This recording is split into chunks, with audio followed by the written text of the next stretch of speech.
It's the comic book show. It's the comic book show. It's the comic book show. Yeah. Welcome to the Comic Book Show, which happens here every Wednesday at 9 p.m. PST to 11 p.m. PST.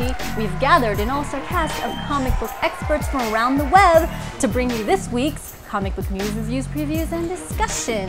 The very first segment of the night is, of course, The Daily Planet. This just in. It's where we fill you in on all of the news that's happened this last week regarding your favorite book heroes. Yep, and other stuff you care about. So guys, we've learned like a lot of new things with this Sony hack regarding Spider-Man and some other movie franchises that we all care about. So one of them is that Sam Raimi was actually approached to return to the Spider-Man franchise, either to direct or produce. The Russo brothers, directors of Captain America: The Winter Soldier, were offered to produce Sony's Spider-Man films. I guess that didn't work out. Sony was eyeing Ryan Gosling for the Sinister Six film. What role could that have been? Yes. Hey, girl. Who do you think's gonna get Ryan Gosling first, Marvel or DC? They're both. Oh, that's right. Yeah, they both for Secret Six and Sinister Six. They were both circling him. neither, Dark Horse. So emails confirm rumors that for other franchises, like the X-Men Fantastic Four team-up rumor is actually a thing, and that Jeff Nichols is set to direct Aquaman film. Aquaman. That's how Marvel people pronounce his name. Aquaman. Aquaman. And finally, Sony has two release dates set, but not written in stone. Something Sinister is due out in 2016, and another movie just titled Spider-Man is due out in 2017. I like when they do original stuff. They just go, Spider-Man movie. This holiday season, Stan Lee has graciously donated his time and stunning good looks to help raise money and awareness for animals in need. Stan will be signing and personalizing exactly one photo to a lucky winner who donates to Kit Crusaders.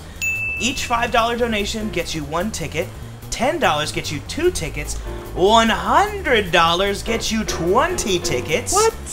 You get the deal.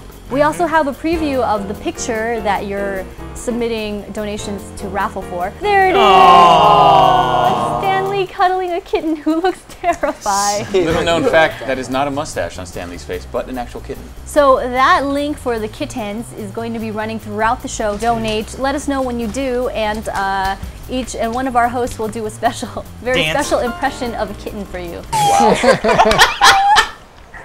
That's what cats do, right? Yeah. You guys at home, feast your eyes upon the shirts being donned by Lucas Ackerman and Ben Dunn. They sport the images of Iron Man, the Hulk, and Spider-Man. But ho, what's this?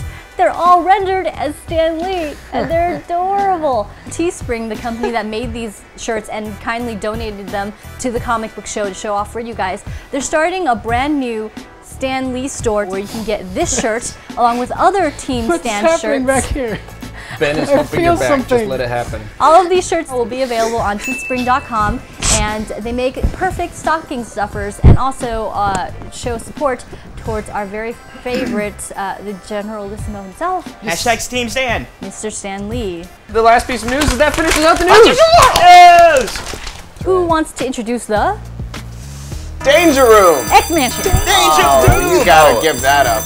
The Danger Room is where you guys pick who won the week between DC Comics and Marvel Comics. We present to you, the faithful and loyal viewers, awesome comic books, and you vote. Alright guys, well the really cool thing happened this week. DC actually came out with their solicitations, and in March they're doing variant covers that actually showcase movie posters that have been redone as some of your favorite DC heroes. The Superman Action Comics Bill and Ted parody is amazing. I love the Supergirl Wizard of Oz one. Obviously the Batman Joker mask parody. Come on, this is like a no-brainer.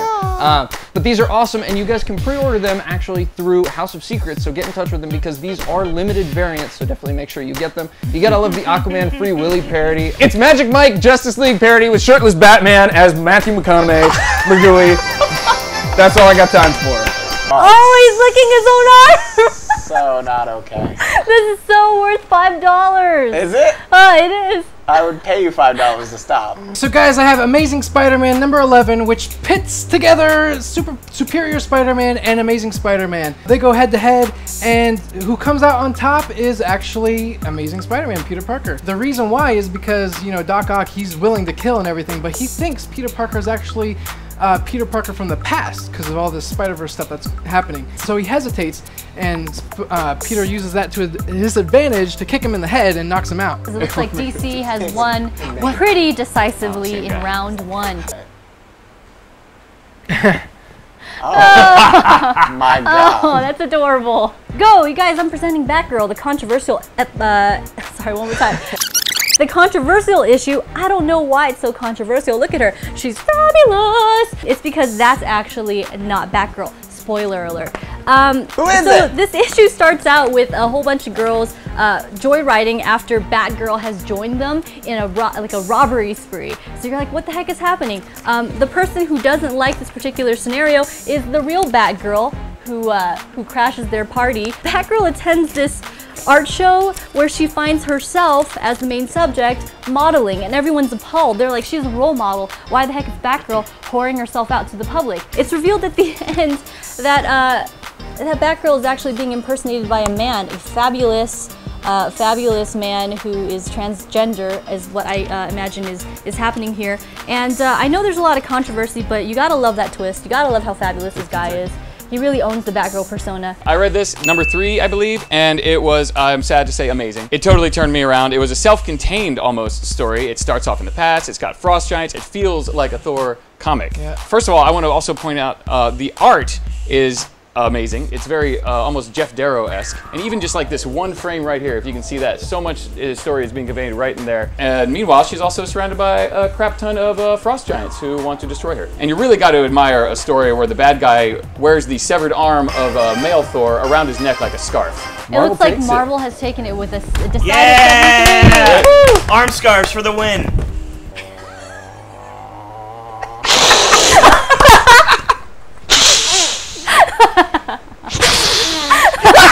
Axis number 7. Okay, so what's happening in this book, the new Avengers, which are the villains that we're more familiar with, are attacking the X-Men because they're following Apocalypse, and Apocalypse is telling all the New Yorkers to get out of Manhattan because I'm going to explode, and, you know, I'm going to make it all explode because you're all humans and you're pathetic. So Deadpool's trying to convince Apocalypse of who he used to be, you know, Evan, you know, the small Genesis kid.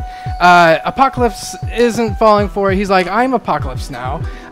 He starts beating Apocalypse to the pulp and actually decapitating Deadpool.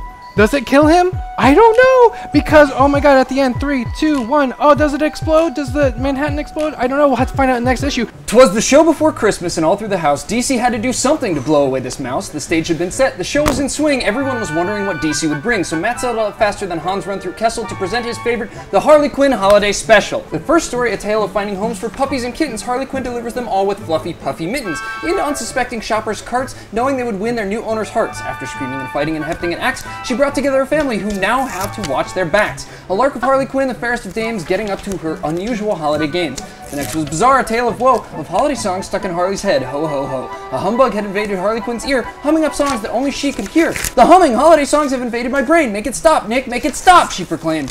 Humming holiday tunes, you say? Said old Saint Nick. Now hold still, this is gonna tickle, as he licked his candy cane quick. There's 2 beautiful pinups by Billy Tucci where Harley takes flight and gets a bit smoochy. It's a holiday book filled with cheer, the perfect way to end this night and ring in the new year. Oh, snap, son! Go to the 7. Oh, keeping it up. Marvel wins the week! Which means I'm not quitting.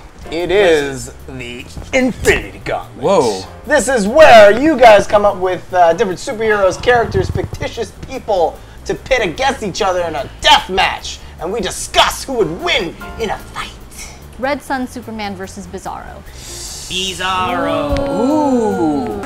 Red Sun is Elseworld's tale, where rather than crashing in Kansas, Superman crashed down in Mother Russia. Yeah. Oh, yes, yes. So he became a Soviet, which helped Russia, and Russia was all about capitalizing on this because in Mother Russia, Superman doesn't protect you. Superman conquers world. So he's basically Superman. He has all the same powers, but he has none of the qualms. And Bizarro, who wants to fill us in on Bizarro? He's just a retarded version of He has so many different origins. So, is the one that, is this the new 52 or the old one where Lex Luthor was trying to... He's trying to create a clone of Superman because he Did not work out. believed that there would be a time when. Were you the one that told me about this? You're going with the New 52 origin. Okay, so he believed that there would be a time when the world would need a Superman, but he wanted to be in control of what that Superman would be like. So he cloned Superman unsuccessfully, and there we have Bizarro, who's like a slightly weaker version of Superman, but he also talks all retarded. I'm gonna have to say Red Sun Superman just for having a simpler origin and not hurting your brain. Yeah. And also because he's still Superman, he's just from a different country. So he's got Like, it's the same guy. So he's got all of Superman's powers, and Bizarro is Same proven over and over again that he's That he not lives. as strong as Superman. So my Think vote that's smart. also for Red Sun Superman. Coleman is cast his vote for Red Sun Superman. Oh yeah. Soviet Union. I'm gonna say Bizarro. Why? Because my niece's name is Violet, and Bizarro likes to wear purple. Wow. Superman versus Lois in an argument. Lois Lane. Every single goddamn Every time. single time. If he's a gentleman, he will let her win anyway. He could always burn her lips shut. If I had Superman powers, I would use that on a lot of women. Wow, that is Okay. that is some dark. We're gonna cut that out of the cut, right? Well, guys, thanks for checking out the Comic Book Show here on Twin Galaxies Live. We will see you guys in 2015. Thanks so much for joining us. Have a happy and safe holidays, guys, and we'll see you in the new year.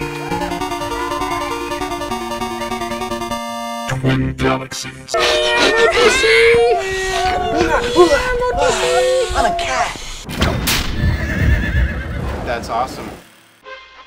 It's the comic book show. It's the comic book show. It's the comic book show. Yeah.